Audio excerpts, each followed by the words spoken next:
Ryan a fost cel mai promițător jocheu al țării până când o acuzație falsă i-a distrus cariera și l-a aruncat într-un graid uitat de lume.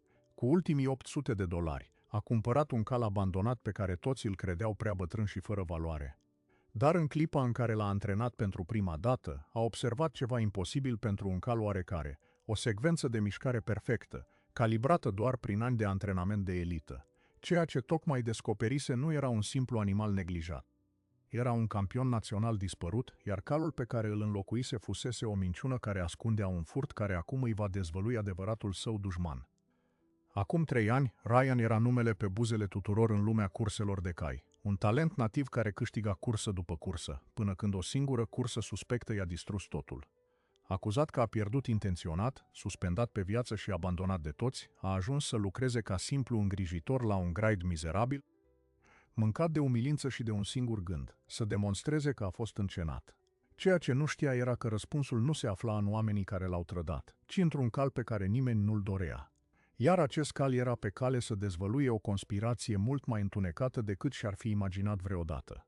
Pe vremea când Ryan avea 23 de ani, numele lui apărea pe primele pagini ale ziarelor de specialitate.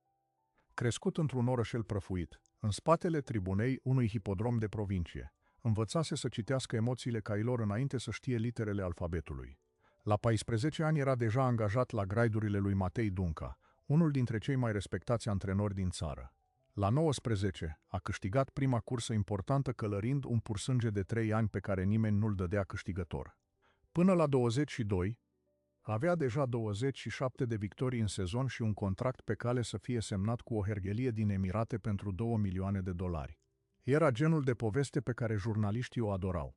Băiatul sărac care învinge sistemul. Talent pur, disciplină, ambiție. Însă în spatele acestei ascensiuni se construia un pericol pe care Ryan nu l-a văzut venind. Herghelia rivală, condusă de Victor Lennox, un om cu o avere obscenă și legături în Federația de Hippism, începea să piardă constant în fața lui Ryan. Lennox nu suporta competiția. Crescuse cai pentru glorie, nu pentru locul 2. Așa că într-o seară de octombrie, cu 2 zile înainte de cea mai importantă cursă a sezonului, a pus în mișcare un plan. Cursa trebuia să fie triumful suprem al lui Ryan. Favorit clar, parteneriatul cu un cal numit Silver Arrow părea de neînvins. Dar cu 10 minute înainte de start, Ryan a fost chemat într-o cameră tehnică, unde 2 oficiali i-au arătat o înregistrare audio compromițătoare. Pe bandă, o voce care suna identic cu a lui discuta aranjarea rezultatului. Ryan a negat, dar tranzacția bancară suspectă care a apărut apoi în contul său, o sumă de $25.000 transferată din offshore, a pecetluit sentința. A fost suspendat pe loc, apoi suspendat pe viață după o anchetă rapidă. Contractul din Emirate s-a evaporat. Antrenorul său, Matei Dunca, a fost presat să se distanțeze public. Prietenii l-au ocolit. Timp de 3 ani, Ryan a dispărut din circuit, muncind pe bani mărunți la graiduri mizere, hrănind cai uitați și curățând boxe, singurul colț de lume care încă avea nevoie de mâinile lui. Dar Ryan nu a încetat niciodată să caute o fisură în acea minciună. Știa că înregistrarea fusese fabricată, știa că banii fusese răplantați. Avea nevoie doar de o singură dovadă, iar acea dovadă a apărut când nimeni nu se aștepta, într-un loc în care nu mai spera nimeni. La marginea unui târg de animale de provincie, unde se vindeau cai de muncă și ponei uitați, a văzut un exemplar mare, auriu-alb, atât de slăbit încât coastele îi se desenau sub piele. Avea o privire stinsă, dar ceva în felul în care stătea, în poziția capului, a trezit un vechi instinct în Ryan. Era un cal pur sânge, ascuns sub un strat de noroi și neîngrijire. Vânzătorul îl numea cal comun, fără rasă, vârstă necunoscută, iar prețul cerut era de $800. Ryan i-a plătit cu ultimele economii, fără să știe exact de ce. Poate din milă, poate din nevoia de a salva ceva, când el însuși fusese abandonat. A adus calul la graidul vechi în care muncea și a început să-l îngrijească. În primele săptămâni, animalul era apatic, răspundea la hrană și apă, dar nu interacționa.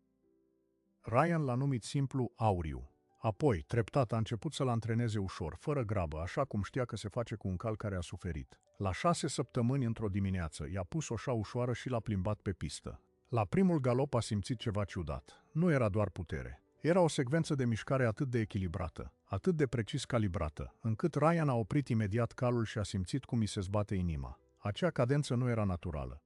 Era un galop de elită, șlefuit prin ani și ani de antrenament profesionist. A doua zi a adus un medic veterinar specializat, un bătrân pe nume Aurel, care lucrase la herghelii mari. Au scanat chipul obligatoriu pe care îl are orice cal de rasă. Pe ecran a apărut un număr pe care Aurel l-a recunoscut imediat. Palid, medicul a șoptit că este vorba de Golden Storm, campionul național dispărut cu 3 ani în urmă și raportat furat chiar în noaptea dinaintea marii curs, pentru care urma să fie transferat la o herghelie internațională. În locul lui, în graidurile de elită, fusese lăsat un impostor, un cal asemănător, dar fără pedigree, cu acte falsificate și un microchip copiat. Iar puținii oameni care știau adevărul fuseseră fie cumpărați, fie reduși la tăcere. Ryan a încremenit când medicul a pronunțat încă un detaliu. Proprietarul legal al lui Golden Storm, cel care ar fi trebuit să intre în posesia calului în acea noapte fatidică, era chiar Victor Lennox. Același om care orchestrase acuzația falsă împotriva lui Ryan. Același om care îi distrusese cariera. Iar acum, calul furat și un jocheu nimicit se regăsau într-un graid prăfuit, ținând în frâu secretul care putea demonta un imperiu construit pe minciuni. Dar întrebarea care ardea mai puternic decât orice era una singură. Cine mai știa că Golden Storm era în viață și cât de departe era dispus Victor Lennox să meargă pentru a se asigura că adevărul nu iese niciodată la lumină? A doua zi, Ryan și medicul Aurel au stat în graidul prăfuit până târziu, cu ușile închise, lumina unui singur bec legănându-se deasupra boxei. Aurel îi spusese tot ce știa. Golden Storm fusese răpit în noaptea de 3 spre 4 septembrie, cu câteva ore înainte ca un transport oficial să-l preia. Totul păruse impecabil. Un cal asemănător, dar fără pedigree, fusese adus din Bulgaria, microchipul falsificat cu o tehnologie militară pe care doar 3 oameni din țară o puteau folosi. Actele fuseseră modificate în sistemul oficial, iar herghelia lui Lennox, care trebuia să devină noul proprietar, încasase asigurarea de $2 milioane pentru calul mort într-un incendiu suspect care nu lăsase rămășițe identificabile. Doar că incendiul nu avusese loc niciodată. În realitate, Golden Storm fusese mutat din graid în graid, ca un trofeu ascuns, până când cineva greșise și ajunsese la un târg de mâna a doua, vândut pe nimic unui jocheu ruinat. Ryan l-a întrebat pe Aurel dacă mai e cineva în viață care să confirme adevărul. Bătrânul medic a ezitat, apoi a scos din portofel o hârtie împăturită cu o listă scurtă. Numele a 4 persoane care lucraseră la herghelia originală. Doar unul mai poate vorbi. Ceilalți au murit în accidente neexplicate în ultimii 2 ani. Degetul lui tremura când a arătat un nume. Gheorghe Marin, fostul îngrijitor care semnalase nereguli în noaptea furtului. Ryan s-a decis atunci. Nu putea să stea pasiv în timp ce criminalii se plimbau liberi și un campion național era ținut ca un gunoi. Dar știa că orice pas greșit îi va atrage consecințe mortale. A început prin a întări boxa cu un lacăt nou, apoi a sunat singura persoană care încă îi mai răspundea la telefon. Clara Dumitrescu, o jurnalistă de investigație care cu 3 ani în urmă scrisese un singur articol favorabil înainte să fie forțată să tacă. Clara a sosit a doua seară, cu o mașină închiriată și o geantă plină de dosare vechi.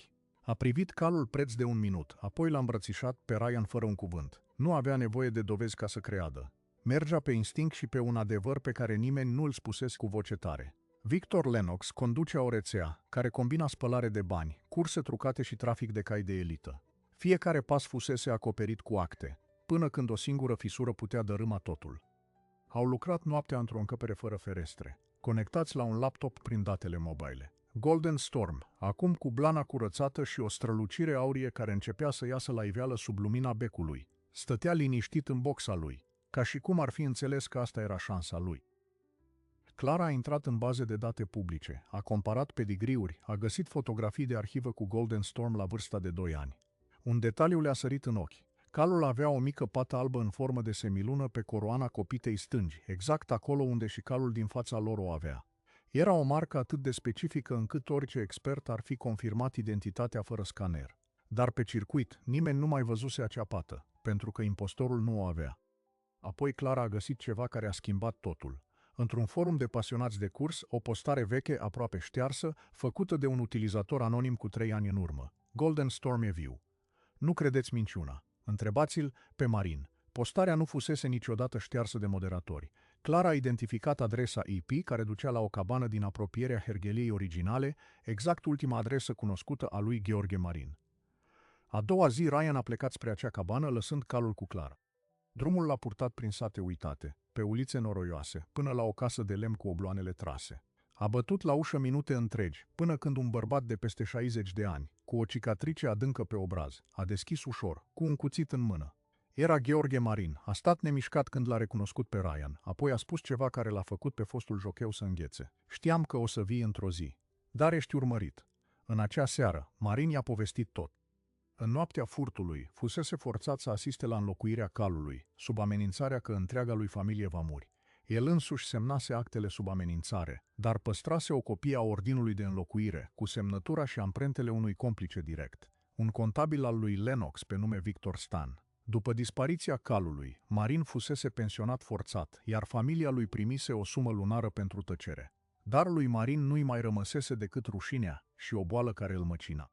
Acum era gata să vorbească. I-a înmânat lui Ryan plicul cu documentele, dar în aceeași clipă, o mașină neagră a oprit în fața casei. Ryan abia a avut timp să iasă pe ușa din spate, cu plicul în mână, alergând prin pădure în timp ce în spatele lui se auzeau împușcături. S-a întors în oraș a doua zi, epuizat, dar cu o dovadă solidă. Clara analizase documentele și confirmase autenticitatea semnăturii. Acum aveau probe care legau direct furtul calului de oamenii lui Lennox.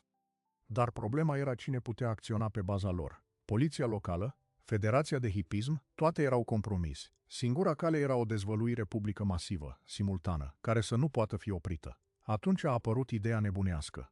Să înscrie Golden Storm la o cursă de calibru, unde prezența sa forțează autoritățile să scaneze oficial chipul. Dar Ryan era suspendat pe viață, iar orice tentativă de a intra pe pistă l-ar fi arestat. Clara a sugerat să înscrie calul sub numele altui antrenor, un om curat, dar Ryan a refuzat. Eu trebuie să-l călăresc. Eu am pierdut tot din cauza lor. Eu voi termina asta. Și atunci a venit primul pivot. Clara a săpat în regulament și a găsit un articol nescris, dar acceptat de o interpretare veche. Suspendarea putea fi suspendată la rândul ei dacă se dovedea că acuzația inițială fusese partea unei conspirații penale, iar jocheul în cauză aducea dovezi noi într-un caz în curs. Cu alte cuvinte, dacă Ryan putea demonstra legătura dintre furtul lui Golden Storm și acuzația falsă din urmă cu 3 ani, el putea cere anularea temporară a suspendării până la judecarea completă. Aveau nevoie de un judecător din federație care să fie incoruptibil. Și singurul care mai rămăsese era Constantin Popescu, un fost arbitru pensionar, retras într-un sat de munte, urât de sistem pentru că refuzase toate mitele. Ryan a mers personal la el, însoțit de Clara. Popescu, la 80 de ani, trăia simplu și cunoștea bine istoria lui Golden Storm. A stat 3 ore să citească dosarul și înregistrările, apoi a bătut cu pumnul în masă. O să semnez ordinul de reinscriere provizorie.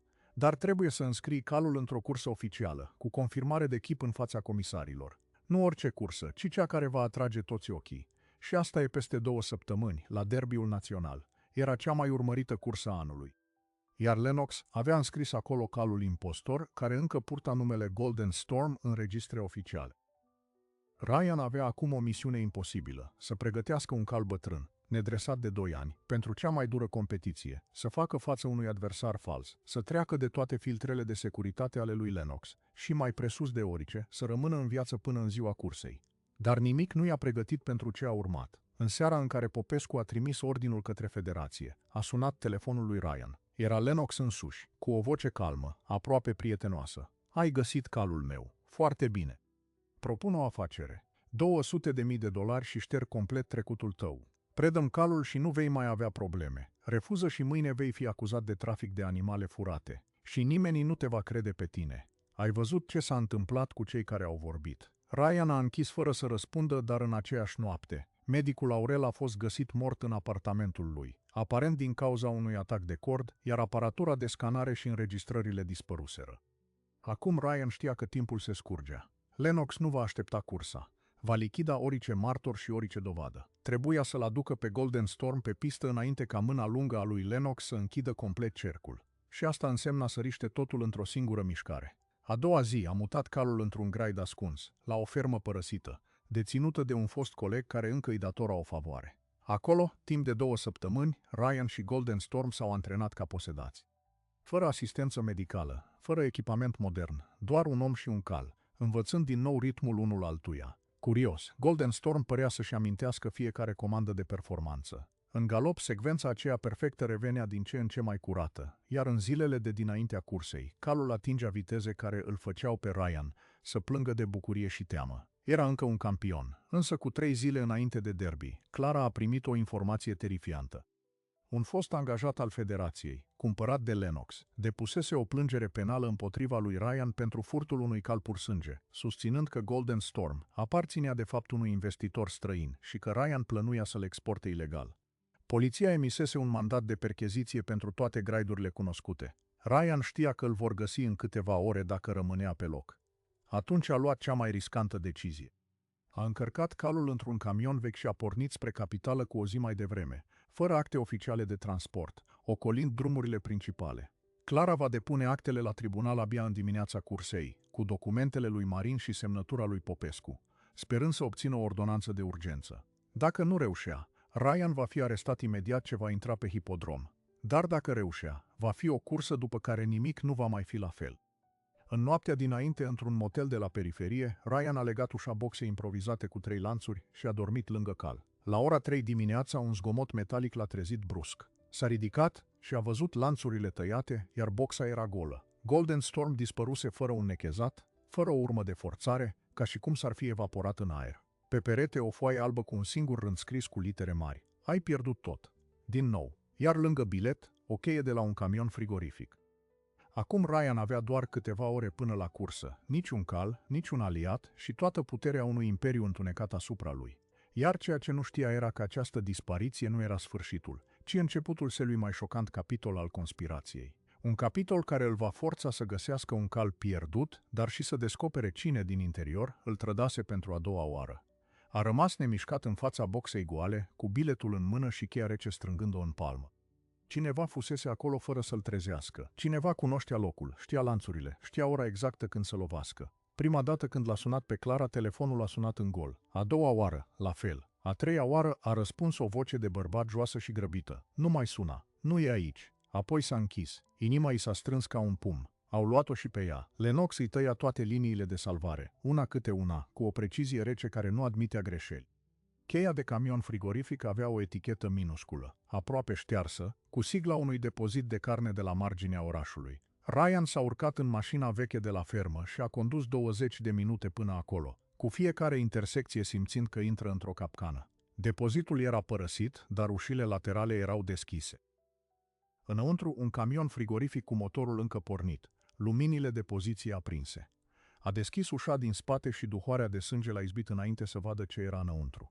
Pe podeaua metalică, întins cu fața în jos, Gheorghe Marin.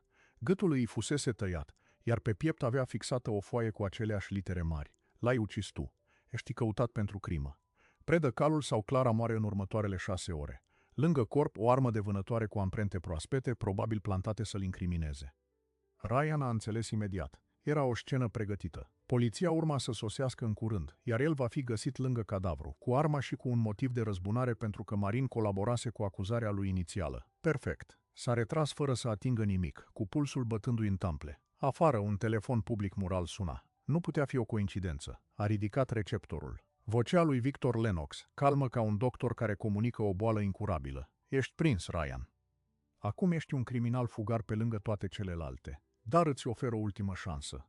Calul este deja la hipodrom, într-un container securizat cu acte false care arată că tu l-ai vândut ieri unui intermediar. Dacă vrei să o vezi pe Clara în viață, vei veni acolo și vei semna o declarație că totul a fost o încenare a ta.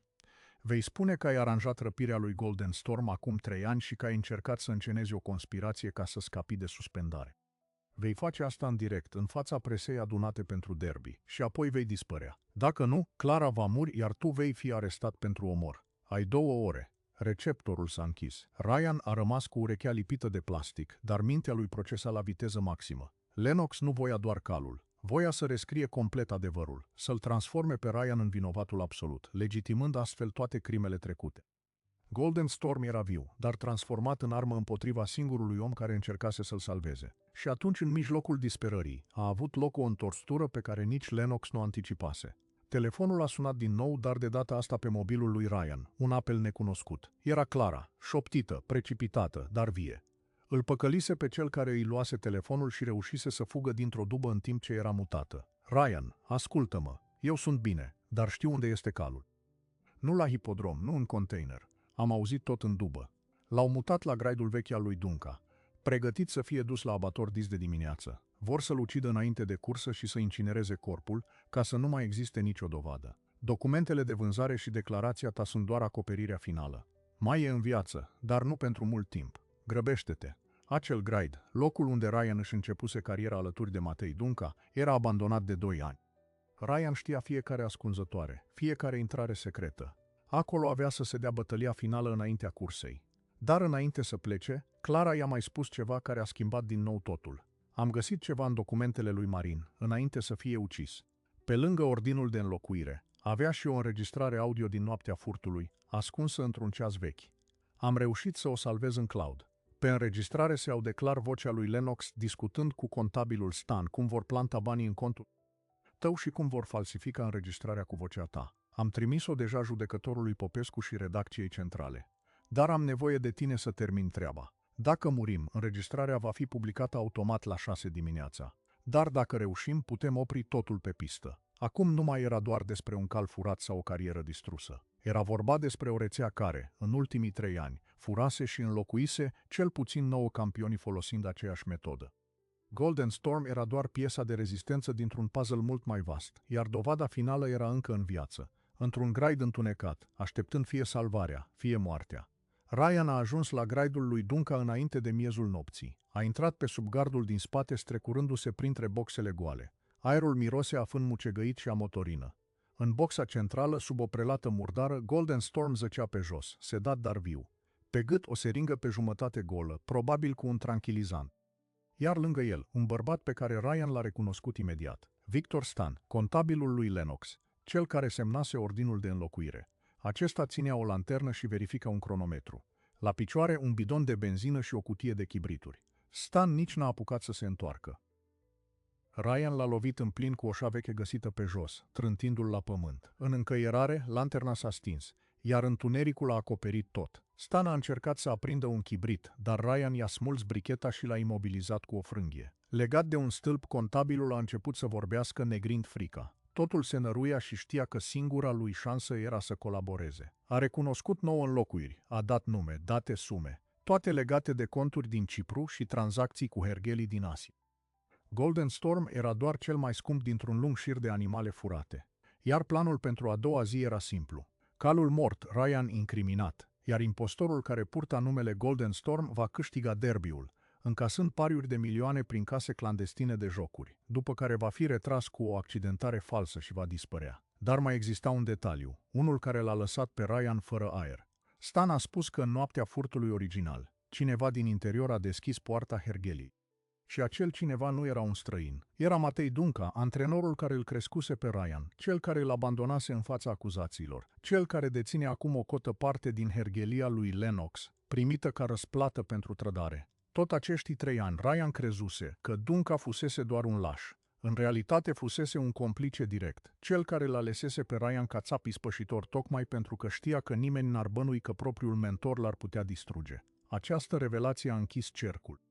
Acum Ryan înțelegea de ce nu avusese niciodată o șansă, de ce banii ajunseseră atât de ușor în contul lui, de ce vocea de pe înregistrare sunase atât de real. Dunca îi studiase inflexiunile, gesturile, programul. Trădarea nu venea de la un inamic orb, ci de la mâna care îl modelase.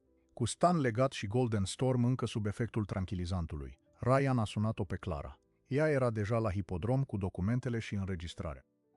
Totul era pregătit pentru o confruntare publică, dar Ryan trebuia să ajungă cu calul în mai puțin de 4 ore. A reușit să-l trezească pe Golden Storm cu apă rece și mișcare ușoară. Calul s-a ridicat tremurând, dar ochii îi străluceau din nou. Părea că știe că ultima lui cursă, cea mai importantă, era aproape. L-au încărcat într-un camion de transport pe care Clara îl trimisese, condus de un prieten din presă, și au pornit spre capitală. Pe drum, Ryan a sunat-o pe Clara să-i spună despre Dunca, dar ea deja aflase. Unul dintre colegii ei verificase actele hergheliei și găsise transferuri directe. Acum aveau nu doar un hoț, ci întreaga structură mafiotă din spatele unui sport corupt. Când au ajuns la hipodrom, se crapa de ziua. Se vedeau deja echipele de filmare și primele microfoane. Derbiul național era mai mult decât o cursă. Era un spectacol urmărit de milioane de oameni.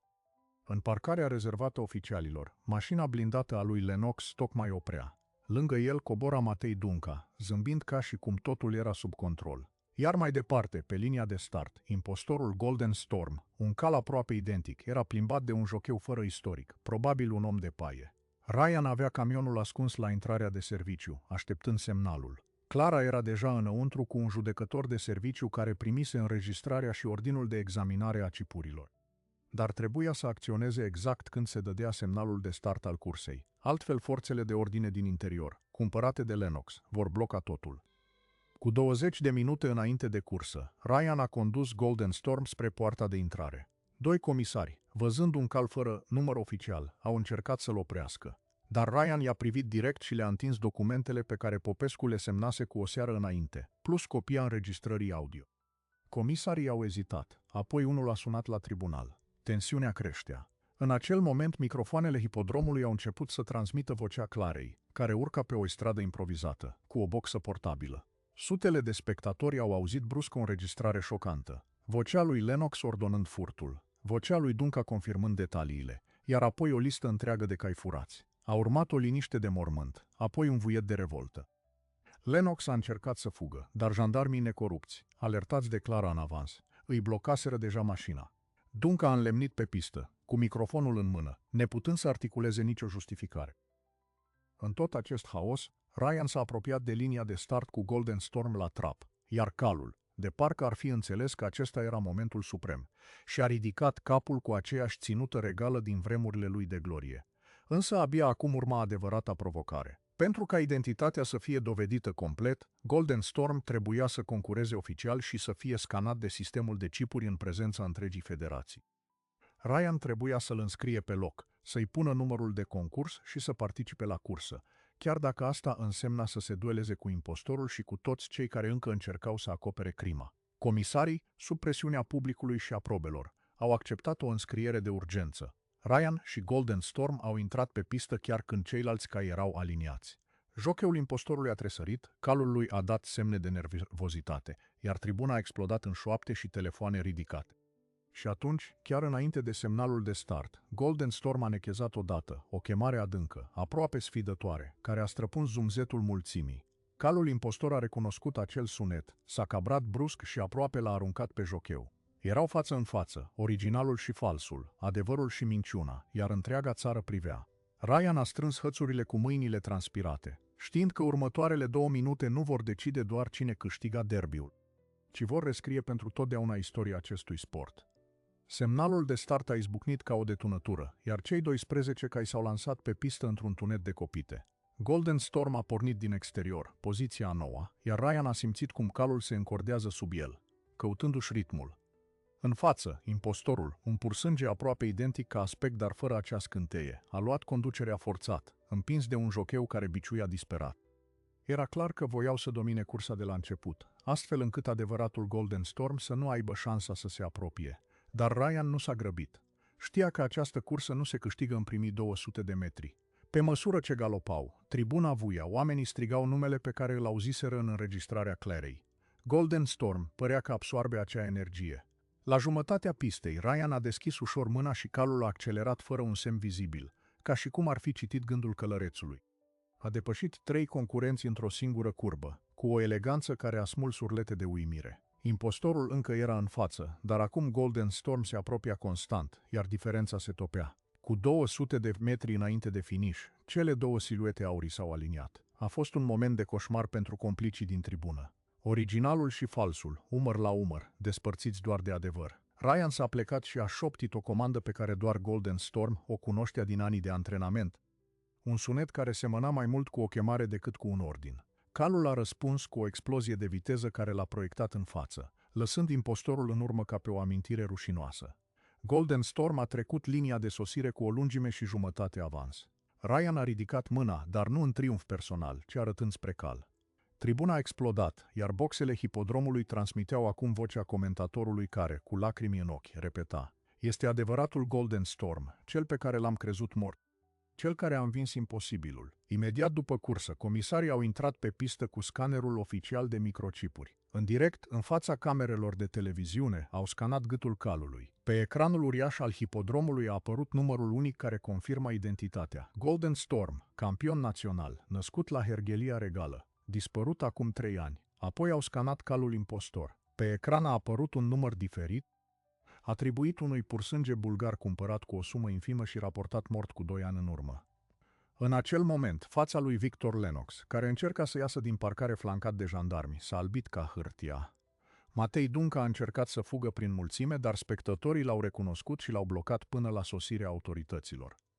În următoarele 20 de minute, poliția a arestat 5 persoane pe hipodrom, inclusiv pe Lennox, Dunca și contabilul Victor Stan, care fusese adus de Clara direct de la graidul abandonat. Probele se adunau rapid, înregistrarea audio, documentele lui Marin, mărturia lui Stan, care acum colabora pentru a-și reduce pedeapsa, și tranzacțiile financiare din Cipru care legau fiecare cal furat de conturile Hergheliei Lennox. Procurorul de caz, chemat de urgență, a anunțat că investigația va fi extinsă pentru a acoperi întreaga rețea de trafic și că toate cursele câștigate de impostor vor fi anulate, iar pariurile frauduloase vor fi returnate. Pentru Ryan, cea mai emoționantă clipă a venit când judecătorul Constantin Popescu, sosit între timp de la munte, a urcat pe stradă și a citit ordinul oficial. Suspendarea pe viață a fost anulată integral, iar Ryan este repus în toate drepturile, cu mențiunea că acuzația inițială a fost parte a unei conspirații criminale. Bătrânul judecător l-a privit pe Ryan și a spus: "Ai pierdut 3 ani, fiule, dar astăzi ai câștigat mai mult decât orice cursă. Ai redat sportului onoarea." Ryan a izbucnit în plâns cu mâna pe gâtul lui Golden Storm. În acea seară, imaginile cu jocheul și calul au făcut înconjurul lumii.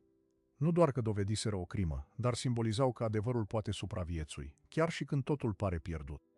Din arest, Lennox a încercat să nege totul, dar numărul victimelor creștea. 9 herghelii au venit să-și revendice caii furați, iar alte 13 curse trucate au fost identificate. Imperiul său s-a prăbușit mai puțin de o lună. Golden Storm a fost primit ca un erou național. Veterinarii au constatat că, în ciuda anilor de malnutriție, inima și plămânii calului erau intacte, iar performanța din derby arăta că încă mai putea concura. Ryan și Clara au fondat o fundație pentru protecția cailor de curs, iar primul ei proiect a fost să cumpere graidul lui Matei Dunca, transformându-l într-un sanctuar pentru animale abuzate. Însă adevărata ultimă revelație a venit abia după proces. Când autoritățile au deschis seiful personal al lui Lennox, au găsit o listă cu 53 de cai, nu doar din țară, ci din 7 țări, programați pentru furt și înlocuire în următorii ani. Printre aceștia se afla un mânz în vârstă de 1 an, descendent direct al lui Golden Storm, care urma să fie răpit și dus la o herghelie clandestină din Asia. Datorită intervenției lui Ryan, acel mânz a fost salvat și, prin teste ADN, a fost confirmat ca fiind ultimul moștenitor al campionului, păstrat în secret de Lennox pentru un viitor program ilegal de reproducere. Astăzi, Ryan călărește din nou, iar Golden Storm s-a retras oficial, trăind la sanctuarul lui Ryan, unde primește vizita a mii de oameni care îi cunosc povestea. La intrarea sanctuarului, o placă simplă spune: "Aici s-au întâlnit un om și un cal pe care nimeni nu-i mai voia.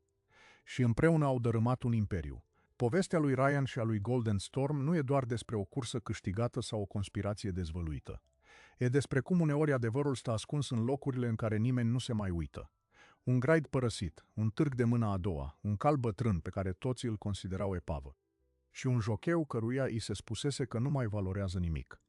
Împreună au demonstrat că nimic nu e imposibil când refuzi să renunți la ceea ce știi că e drept. Cazul a declanșat o reformă fără precedent în Federația de Hipism. Au fost introduse scanări ADN obligatorii, cipurile au fost înlocuite cu unele imposibil de falsificat, iar întregul sistem de licitații a fost supravegheat de observatori independenți. Dar dincolo de reglementări, ceea ce rămâne cu adevărat important e întrebarea pe care această poveste ne-o lasă. Câți alți Golden Storm există încă acolo neștiuți, așteptând să fie descoperiți? Și câți oameni ca Ryan, zdrobiți de nedreptate, au nevoie doar de o șansă pentru a se ridica din nou? Poate că niciodată nu vom ști răspunsul, dar știm că un om și un cal au reușit să transforme o nedreptate într-un triumf. Și au făcut-o împreună, fără bani, fără putere, având doar încrederea unuia în celălalt. Dacă această poveste te-a inspirat, lasă un like și spune-ne în comentarii ce altă întâmplare reală ți-ar plăcea să descoperim. Abonează-te și pornește clopoțelul pentru a nu rata următorul documentar. Pentru că adevărul e acolo sub noroi, așteptând pe cineva care să-l vadă.